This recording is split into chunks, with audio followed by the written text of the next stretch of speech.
What's going on, guys? Thanks for tuning into the Local Crown podcast, where we're going to teach you how to wage war on your competition and earn your local crown, also known as the top spot on Google.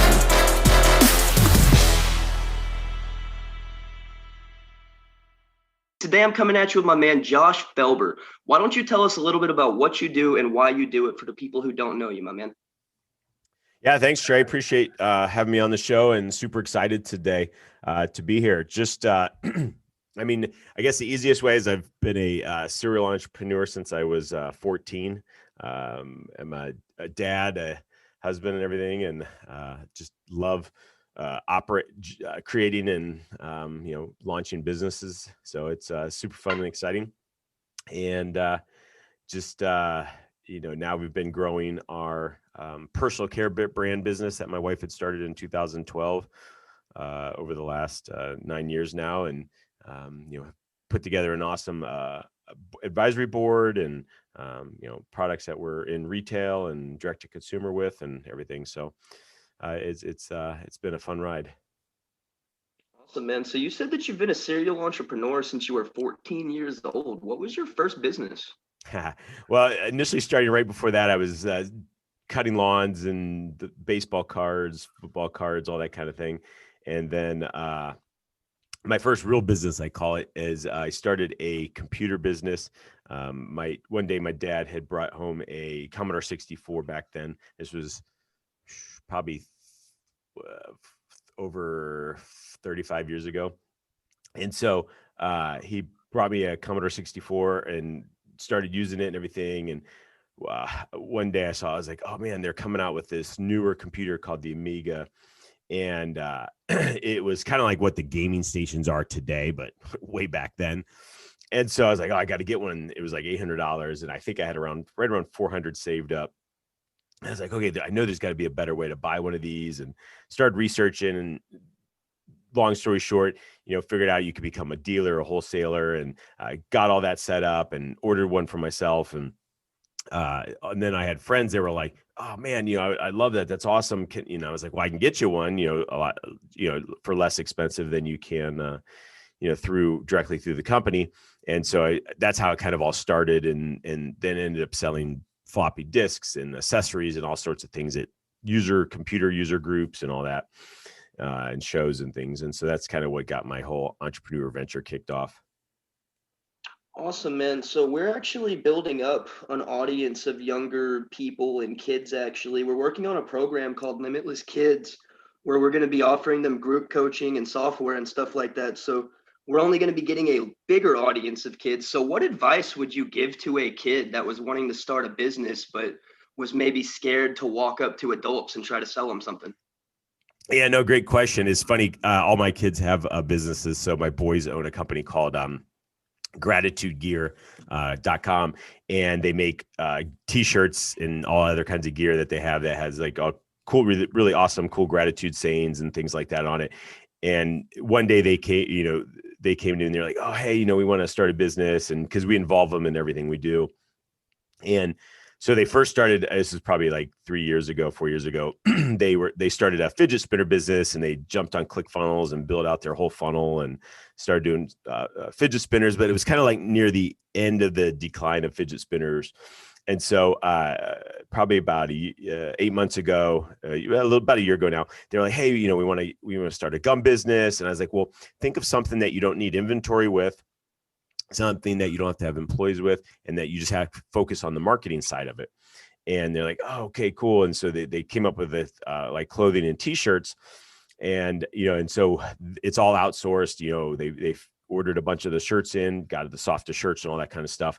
But, and now they have all these, great sales that come from, all these t-shirts and gear and everything. But for them, it was, I asked them when you're doing this, you got to figure out something that you're passionate about, something that you love, and then just go do it. And one of the big things that we do is we've always taken our kids to all of our events that we go to, and masterminds and trainings and stuff. And sometimes they hang out with our nanny, and other times they're involved in it. They got a few years ago when ClickFunnels was in Orlando for the first time. They went down there, and I think it was right around 3,000 or 3,500 people or something that was at that event. And they hung out and chatted with all the different people, participated in the event. And then a good friend of mine, Chris Record, was going up on stage to rap the ClickFunnels rap that he had created like a year before that. And when they had first heard Chris doing all these previously, they had started creating all their own entrepreneur raps like he was, and videoing them and recording them and putting them online. So Chris was like, dude, that's awesome. He was like, well, why don't you guys come up on stage and, and rap with me? And so they all went up and went in front of like 3,500 people, and they rapped the whole ClickFunnels song while they were up there. And, and so one of the biggest things I think, that we've been able to instill in them is, the confidence and, and not worrying about if somebody says no, not, worrying about, how it's, going to end up. Just, hey, whatever you have, just go up and ask about. And another good example was I take each one of our kids every couple of years on just like a one-on-one trip. And one of my boys, after I just gotten back from New York with the other one, we went to hang out with Gary Vee. And then I took my other boy, Roman, out to Joe Polish's event a couple years ago for the annual event. And we got out there and hung out and met a lot of the people. And then that first evening, we went out to a basketball game, watch the Suns play. And he got a free basketball and one of those Suns tattoos. And then we got back to the event, and people were hanging out at the bar restaurant area, and we were talking to him, and all of a sudden, out of the blue, he just started trying to sell everybody the basketball for $10. And he ended up selling that, and he went up to found some more people and ended up selling the Suns tattoo for $5. And he's like, he thought this was just awesome. And so he went, and the next day they had all these booths that you could get free things at, and ClickFunnels had a booth there. And he knew all the people. So he was going up and getting the pack of ClickFunnels socks. They had like a box of 6, and they were giving them to him. And so he was actually going around and selling individual pairs for $10 a pair to people. And he ended up making like $400 in like 48 hours while we were there. But he just has always felt, we've just instilled him and brought him around people so they feel comfortable, communicating and being in front of adults. So, I mean, my advice, is, to kids that are looking to start a business or wanting to go up and, and talk to people, whether it's sales or whatever, is, just have confidence in yourself and who you are. Kind of have like a no fear kind of mindset. That was one of the biggest things that helped me over the years start multiple companies. And the thing was I never worried about like, oh, is this business going to fail? Or, oh, what is this person going to say when I walk up to them? That didn't really concern me. I just was like, all right, cool. I'm going to do this, or I'm going to go talk to them, and however it ends up, it ends up. And, with a business, whether it was starting a business, I didn't look at like, oh man, is this business going to fail? Or what happens if this happens? It's just like, cool, this is going to be the best business. That's going to be the biggest. It's going to be the most amazing.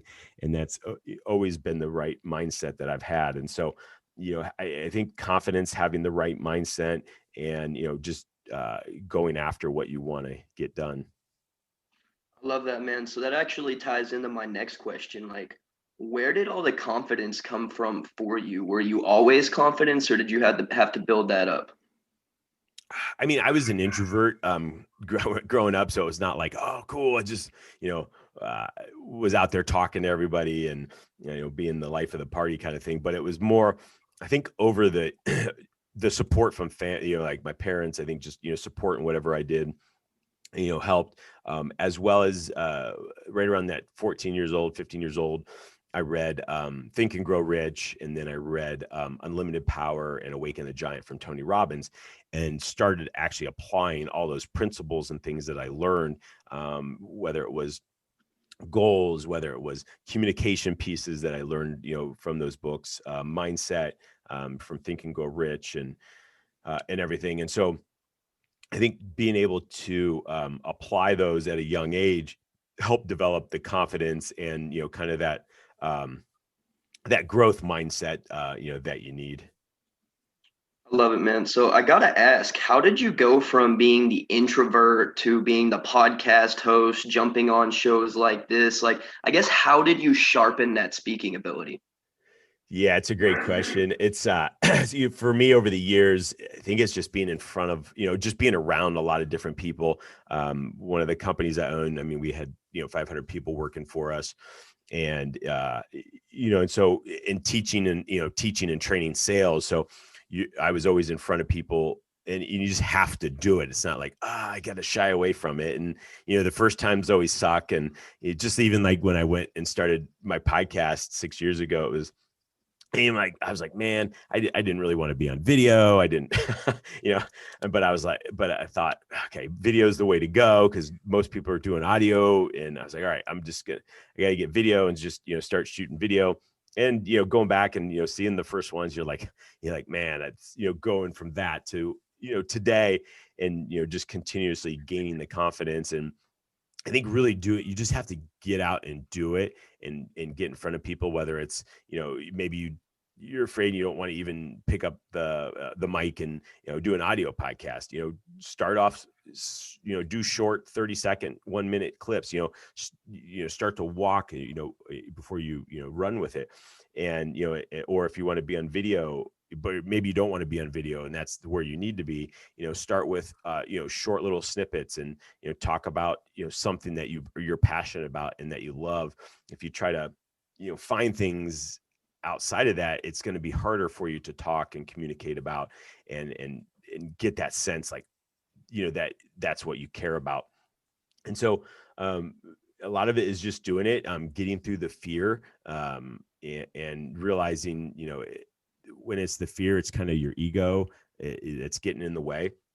And I think that's a big part of it. And so, being able to step outside of that and knowing that you have something amazing that you can create tremendous value with for others, I think is a big focus where people should look at.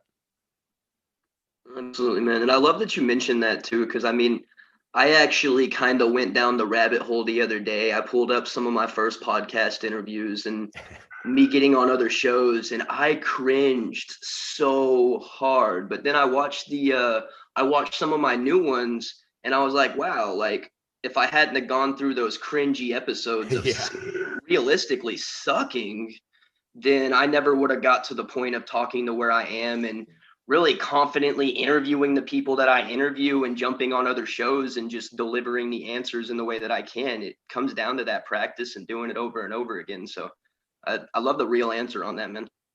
For sure. Yeah.